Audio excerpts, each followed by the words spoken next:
ఎందుకు వాళ్ళకి మనకెందుకు?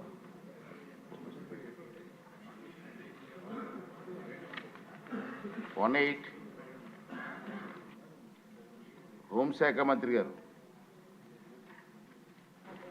ధన్యవాదాలు దీక్ష.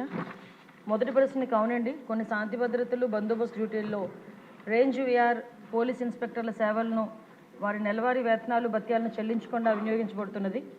అదేవిధంగా సెకండ్ క్వశ్చన్ అధ్యక్ష, ఖాళీలు ఏర్పడిన వెంటనే జిల్లాలో రేంజ్ విఆర్ పోలీస్ ఇన్స్పెక్టర్లు నియమించడం అవుతుంది, లేదా వాళ్ళు ఆప్షనల్ అనువైన విధంగా డిప్యుటేషన్ విభాగాలు నియమించబడుతుంది అధ్యక్ష.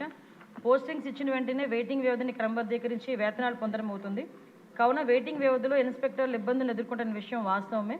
ఎందుకంటే వారు పోస్టింగ్స్ పొందిన తర్వాత వారు వేతనాలు అయితే పొందడం అవ్వాలి, కానీ లాస్ట్ 5 years కూడా వాళ్ళకి ఆ వేతనాలు ఇవ్వకుండా చాలా ఇబ్బందులు పెట్టిన పరిస్థితి కూడా వాస్తవం అధ్యక్ష.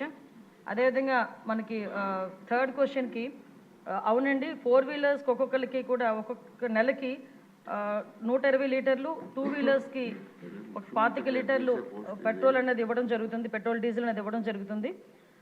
ఇది సహజంగా సరిపోదు.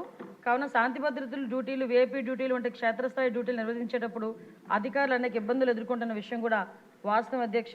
దీనికి కూడా ఇప్పుడు నెలకి 300 లీటర్లు 2 wheelersకి అయితే 50 లీటర్లు చేయడానికి కూడా ఒక ప్రపోజల్ అయితే ఉంది, దాన్ని కూడా కార్యరూపంలో దారుస్తాం అధ్యక్ష.